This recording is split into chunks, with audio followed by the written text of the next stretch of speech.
Hola, ¿qué tal están? Tutorial del pensamiento creativo.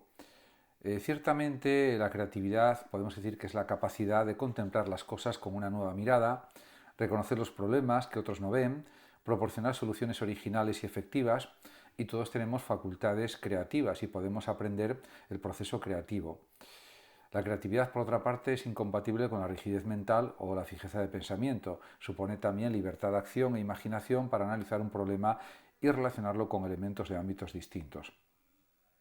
En el mundo actual parece que el pensamiento creativo no tiene mucho auge porque diríamos que hay una mentalidad pragmática en la que solo importan los resultados, no importa cómo se consigan en muchas ocasiones. Vivimos una sociedad del espectáculo, de la mentira, de la falsedad en muchos casos y parece que solo interesan los resultados de la forma que sea, a través de presiones, a través de influencias, a través de trampas, y eso no es lo correcto. Lo correcto es afrontar los problemas y reconocer también los errores, reconocer los fallos, reconocer las cosas que se pueden mejorar para intentar conseguir los resultados que se desean. Esa es la buena actitud. Ahora bien, buscar atajos para conseguir resultados, atajos que no son lógicos, que no son coherentes, eso no sirve de nada.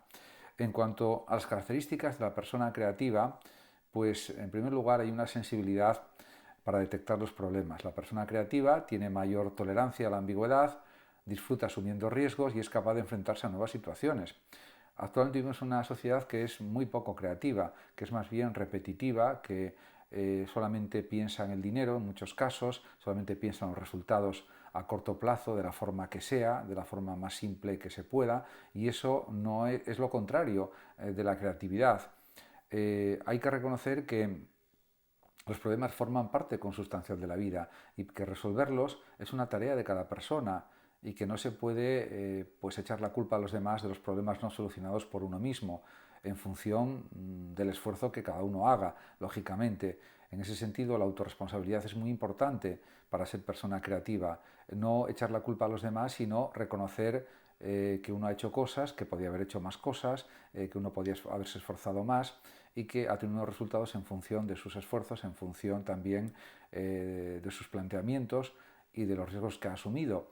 Y no puede ser de otra manera. También la persona creativa tiene generalmente una actitud abierta y fluidez de ideas, ofrece más respuestas a una pregunta, piensa en alternativas y genera soluciones, sin restricciones sociales o psicológicas. También hay que hablar de la independencia de juicio, que es una cualidad indispensable para adaptarse a nuevas formas de pensar y no ser aplastado por los prejuicios o falsas nociones, y también por las costumbres que son habituales, pero que pueden no estar basadas en la razón o basadas en una cierta coherencia, diríamos, vital o conductual. En cuanto a la capacidad de análisis y síntesis, es algo propio del pensamiento creativo, de la persona creativa. Y en cuanto a la denominada redefinición, significa organizar los materiales de manera diferente, encontrar usos, funciones y aplicaciones de los objetos o de las cosas diferentes a los habituales. En definitiva, supone una capacidad de combinación, una combinatoria mental, que es tan importante en todas las facetas de la vida. En ese sentido, lo que hay que ser muy consciente es que en el pensamiento creativo lo más importante es la búsqueda de nuevas soluciones, la búsqueda de la verdad, ser original, tener ideas propias y sobre todo ser consciente de que este pensamiento creativo se consigue a través de mucho esfuerzo, a veces de muchísimo esfuerzo, que no es una cosa sencilla ni fácil. Y eso pues hay que aceptarlo porque esa es la realidad de las cosas. En cuanto a las etapas del proceso creativo, el sociólogo británico Graham Wallace, en su obra El arte del pensamiento, de 1926, describe el proceso creativo como una secuencia de 4 fases. La primera es la preparación o recopilación de información, que consiste en recopilar informaciones mediante observaciones, lecturas, viajes y experimentos. Como decía Goethe, este gran literato y filósofo alemán, no podemos hacer otra cosa que apilar leña y dejarla que se seque, se incendiará a su debido tiempo. Por otra parte está también, en segundo lugar, la incubación, que es un proceso inconsciente, es el proceso de análisis y maduración de las ideas relevantes. Y luego está la iluminación, que consiste en la inspiración o aparición súbita e intuitiva de nuevas ideas. Es cuando surge el acto creativo. Y por último está la verificación. En esta fase se comprueba si la solución es original, efectiva o práctica y factible. es el momento en el que, por ejemplo, un matemático puede tener la idea que soluciona un problema, pero en el estado de verificación deberá demostrarla, esa idea que sirve para solucionar el problema. En relación, por otra parte, con el pensamiento crítico, pues podemos decir también, con otra definición, que es la habilidad para evaluar o valorar las ideas y suposiciones y realizar un juicio reflexivo sobre un tema basado en razones y datos bien fundamentados, y no sobre emociones o datos anecdóticos.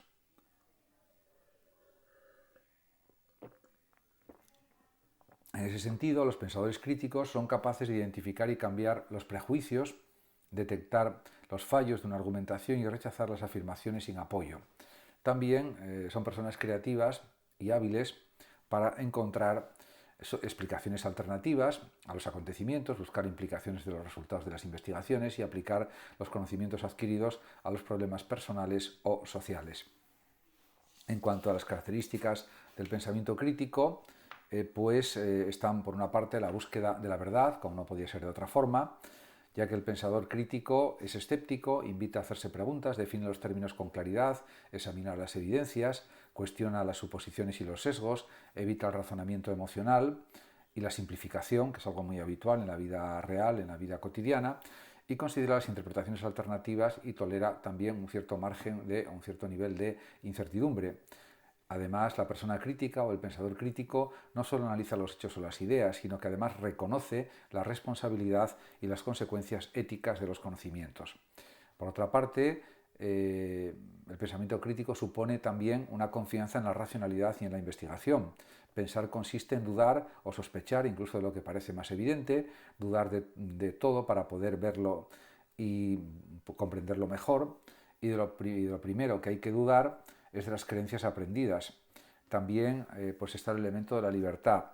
Un espíritu libre, decía Nietzsche, es aquel que piensa de un modo distinto del que se espera de él en razón de su origen, de su medio social, de su estado y de su función o en razón de las opiniones dominantes de su época. También el pensador crítico, la persona crítica, el sujeto crítico rechaza el pensamiento mágico, ya que el pensamiento mágico ignora o desprecia el nexo o la relación causal entre los fenómenos, por ejemplo, entre lo que pensamos y hacemos, y lo reemplaza por unas relaciones fantásticas o imaginarias o falsas, aunque agradables para el sujeto, que confunde la realidad con sus deseos, y esto es muy frecuente, por ejemplo, en la juventud, en la adolescencia y también en la vida adulta. En la vida cotidiana existen muchos ejemplos de pensamiento mágico, como por ejemplo, o supersticioso, como creer en los horóscopos, creer, por ejemplo, en echar el mal de ojo o en clavar alfileres en la cara de alguien odiado, aunque sea un muñeco que lo represente, etc. Nadie llega a ser un pensador crítico perfecto, pero sí es cierto que hay que evitar el pensamiento mágico o el pensamiento supersticioso, podríamos decir. Por otra parte, también es evidente que hay que tolerar la incertidumbre hasta un cierto nivel sin sentirse inseguro. Muchas personas viven con desasosiego la falta de certezas, pero no todo en la vida puede ser objeto de certeza o puede verificarse como algo cierto. Hay que aceptar que no tenemos respuestas para todos los enigmas de la existencia y del universo tampoco. Y eso es algo que está explicado porque hay unos elementos de azar que influyen en el universo y que influyen en la vida. En la vida influye mucho el azar. Eso no significa que no haya que esforzarse mucho, que haya que intentar conseguir las metas proyectadas, los objetivos que también están pensados y trazados, por supuesto que sí, pero siempre siendo conscientes de que el azar influye a veces más de lo que pensamos. Eso no significa que no tengamos que esforzarnos, insisto, hay que esforzarse al máximo sabiendo que podemos conseguir mucho más de lo que creemos en un principio, pero que también influye el azar, insisto. Y por lo tanto, aprender a pensar de forma crítica nos enseña una de las lecciones más difíciles de la vida, cómo convivir con la ambigüedad y la incertidumbre, porque la vida ni mucho menos es perfecta para nadie, ni son las demás personas perfectas, y eso pues hay que aceptarlo aunque no se quiera. Ya esto lo recordaba el psicólogo, por ejemplo, Paul Václavic. La capacidad de vivir con verdades relativas, con preguntas para las que no hay respuesta o respuestas, con la sabiduría de no saber nada y con las paradójicas incertidumbres de la existencia, todo eso, decía él, solo puede ser o es realmente la esencia de la madurez humana y de la consiguiente tolerancia frente a los demás. En efecto, Por tanto, pues hay que decir que el pensamiento creativo, el pensamiento crítico es absolutamente necesario para vivir una vida mejor, una vida más plena, una vida más completa, una vida más feliz también y una vida también más libre y más independiente, porque la libertad es uno de los valores máximos de la vida humana. Entonces, si somos creativos somos más libres, si somos críticos también somos más libres y llevamos una vida, diríamos, más llena, más completa de cosas positivas, podríamos decir también. Muchas gracias a los oyentes de Radio Sofando de México y a todos los demás que me están viendo y escuchando, y hasta mi próximo vídeo.